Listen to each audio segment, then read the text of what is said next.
Does this sound like you? Hey man, I want to play some Path of Exile. Wonder what build I want to make. Maybe I should play Cast on Crit, Flicker Strike, Shock Nova. That sounds like a cool build. Alright, let's look at the skill tree. I should probably figure this out before...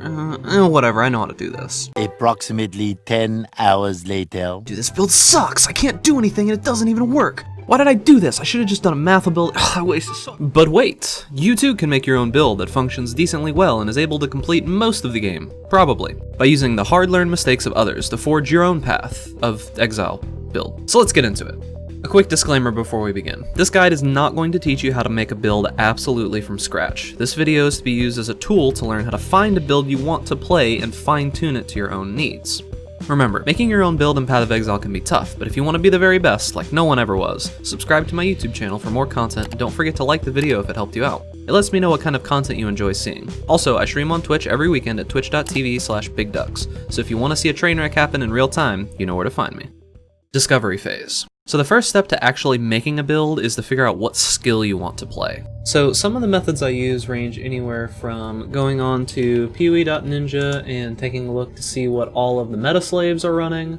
You can see that right now Necromancer and Saboteur are pretty popular. Necromancer is obvious, minions are broken right now. Saboteur is probably mines. Yeah. So if you want to be a meta slave, this is a good way to figure out a build that you want to play. Just follow these people. Another option is going to the skill gems page on the PoE wiki and taking a look at the active skill gems. And then just going through here because I'm an old man and there's so many new skills that are popping out. And I mean, look at this. This is kind of ridiculous. There's so many abilities nowadays that I can't remember all of them. Take a look through here, see if you get inspired. Or you can get inspired by random streamers doing something when you really should be working right now, and that's obviously not what I'm doing. The next step is seeing if the build idea is actually even good. This is the difficult part and can be highly misleading, especially for new players. Let's take for instance our friend from before who was trying to make a COC Flicker Strike Shock Nova build work, and spoiler alert, it probably does not. So some things that you need to ask yourself. Will the build even function? Will it survive? Will the DPS be enough for whatever league you're currently in? This includes clear, single target, or potentially both. And how expensive is the build? And the last thing, will it actually be fun? So let's take this list and apply it to the COC Flicker Strike Shock Nova. Will the build function? So starting out, the first thing you need to ask yourself is how the build actually functions, and this may not be obvious at first glance. The problem starting out with our build is that Flicker Strike requires the multi-strike support to function properly, and multi-strike rolls its crit once for each string of attacks. So this doesn't present a problem at the very end of the game when your crit is high enough, but for getting there, it does pose kind of an issue. So if you don't roll a crit, you've got 4 attacks that just did absolutely nothing. They don't proc any Shock Novas. The other issue is that you're also dedicating an entire gem slot to just make the Flicker Strike function, and that loses you quite a bit of DPS on your Shock Nova. And this isn't even getting into the fact that you probably aren't even going to be able to sustain Flicker that well. There's a lot of mechanics that are needed to sustain Flicker specifically on single target. So without even getting into that, we're already running into a bunch of problems with this build. So without going much deeper, you can see that this build is already running into some problems. But for the purpose of this video, let's continue. Will it survive? So the main way that any build survives is through a combination of mechanics. The first one being EHP, which is Effective Health Pool. This is a combination of your raw health and energy shield that is mitigated by your defenses, such as armor. The next way is Sustain. How do you replenish that health pool? Regeneration, energy shield recharge, life leech, there's a few different ways that you can do this. So for our unfortunate friend, there is really only a few options here. Energy Shield is way too hard to scale with the gear that he needs for Flicker Strike, and Flicker Strike in general requires quite a few unique slots, so he is forced into getting as much health as he can and sustaining off of Leech. This poses a problem when we look at our next section. How good is the DPS, and how many shapers per second are you killing? Long story short here, Shock Nova is pretty hard to scale when it only gets 2 gems to scale with, because we have to use Flicker Strike, Cast on Crit, and Multi-Strike just to get the build to function. So if you have a 5 link, currently your Shock Nova is only going to have 1 DPS link connected to it. With a 6 link, it's only 2 DPS links connected to it. So you really need to take into account whether or not a build is going to scale into itself well, what kind of damage that it actually does, and what methods you use to scale that damage. A lot of the time, what happens is that you either end up having to spend too many resources to scale the damage, and you lose a lot of the defenses that you need, or vice versa. There has to be a happy medium with any good build, and this build just ain't that. How expensive is it? The last step of a checklist is to look at the items required to get the build to function. This includes a few categories: build enabling items, fill-in items, and luxury items. Take a look at the items that are absolutely required for the build, and this establishes your main budget. Unfortunately for our Flicker friend, it doesn't even look like his build functions, so let's take a different build for example. A build I played recently was Burning Arrow Golem. This build absolutely requires a few items to function: a decently rolled Zoph's Nurture, Primordial Chain with a good life roll, the Anima Stone, and 2 to 3 Primordial Harmonies. So being conservative here, the price of entry to this build before any other gear is roughly 1 Exalt at the time of this recording. That's decently expensive for just the absolutely required gear. That doesn't include linking anything, any luxury items, or any of the other fill-in rares for the build. It's just the basics. So take into account your funds and how much you're willing to spend on a build before you buy all of the items. Remember, you can sell them later after you're done if you want, but you may not get all of the currency back that you spent. Actually making the build. Alright, here we go. This is where you expand your brain and use all of the knowledge you've learned over your lifetime of being an absolute god gamer. All of the talents and skills that you've worked so hard at building and... Wait. You don't have any idea what you're doing. You're starting from scratch, and you've never made a single build in any game that you've ever played in. Dude, just cut the music. Come on, dude. Just...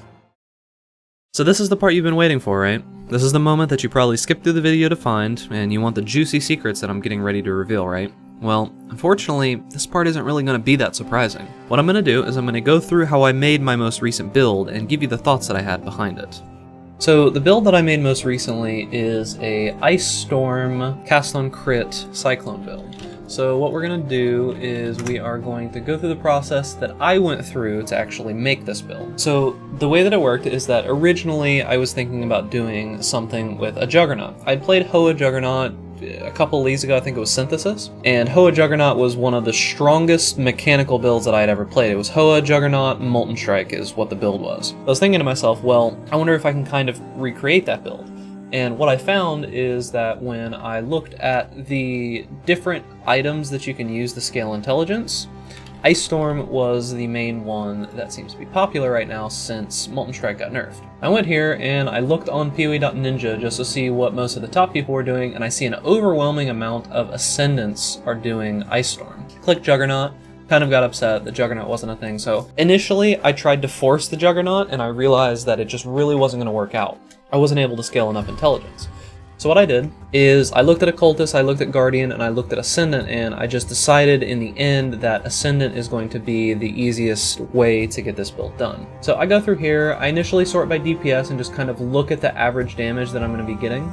So keep in mind that with Ice Storm in particular, this is an average damage hit. This isn't something that's going to be like your actual DPS. So the average DPS is going to be this times however many times it hits, which is a lot. The person that I looked at initially was this Elitist Elf EC. This was the first guy that I took a look at. So I came in here and I saw immediately that this guy has way more money than he even knows what to do with. He's got an Emperor's Mastery, he's got an Emperor's Wit, and I was kind of worried about the build at first because I'm seeing all of these items. Bottled Faith, he's got all these ridiculous items, like this right here is 10x. I think this is like 12x right now. These you can't even get, right? Like these aren't even for sale. And I was looking through all of his gear and then I saw this. And I'm like, okay, so that amulet is almost mirror tier, so I'm immediately turned off by the build. I look into the build and I'm like, oh man, you really need that much gear to get it to work, but I decided, well, let's do a little bit more research and see if we can figure out something more.